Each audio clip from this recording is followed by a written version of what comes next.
Hi, I'm Kevin Eikenberry, and I'm here to help you reach your potential as a leader and a human being. Welcome to Remarkable TV. Today we're talking about how to persuade people to attend training. Are you ready? Let's get started. What? Persuade people to go? Don't you just send them to training? Tell them they need to go? Well, no, not really. Why? Because prisoners seldom make successful learners.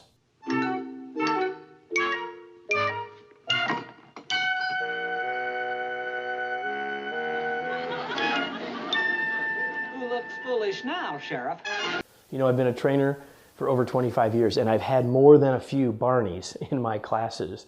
And certainly some of them have transformed from being a prisoner to being a willing participant, but doesn't always happen. It's certainly no guarantee. So it's an enlightened question to ask, to think about that on the front end and say, how do I persuade people to go to training as opposed to sending them? But the question then is, how do you do it? So let's talk about that. You got two basic ways. One is to help people recognize their pain and frustration and challenges in their job. And I'm not trying to be a Debbie Downer. I'm just trying to help people see where they're struggling, where they're having challenges, and then connect that to training, how some strategies and new knowledge might help them get better.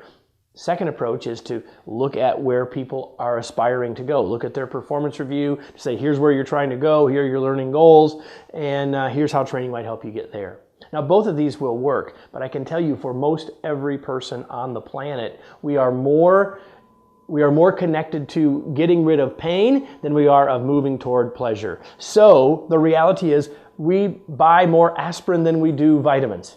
So while we might think as a leader that we ought to inspire them to get excited and really give them a vitamin and help them want to go, we're probably better off to start with the pain and say, here's where your frustration is, here's where the challenges are, here's where you're getting stuck, here's how we can fix it by attending some training. Either way may work, and a combination may work, but I'd certainly start more with the pain than with the pleasure. Not trying to become a negative person, not trying to beat them down, just trying to help them see how training can be the aspirin for their situation.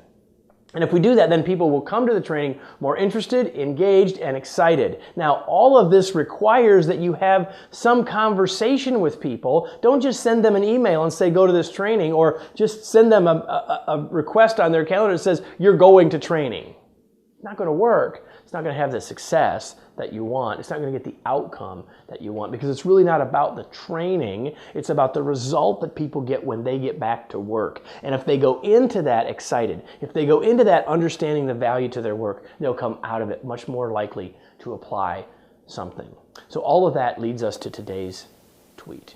Prisoners in training are seldom successful learners.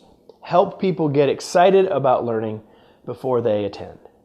Now, unless this is your first Remarkable TV episode, you know that we're in the learning business, that we deliver all sorts of training. But notice I said we're in the learning business, not the training business. It all relates to this whole video. So if you click on the link below, or in this video, you can get to a page where it can give you the chance to ask us to find out about all of the kinds of training that we provide that might help your organization and your team.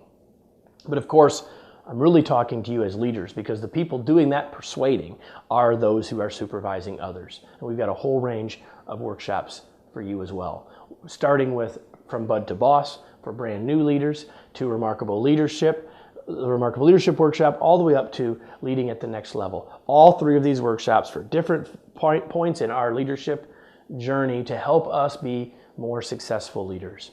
All of them are interactive, engaging, fun, and practical. All of them will help you leave with the chance to be a more successful, confident, and effective leader in the future. So whether you click on one of the links for yourself or other leaders in your organization, or you click the other link to learn more about how we might help in general with your learning activities in your organization, we look forward to you clicking those links, and I look forward to seeing you on a future episode of Remarkable TV.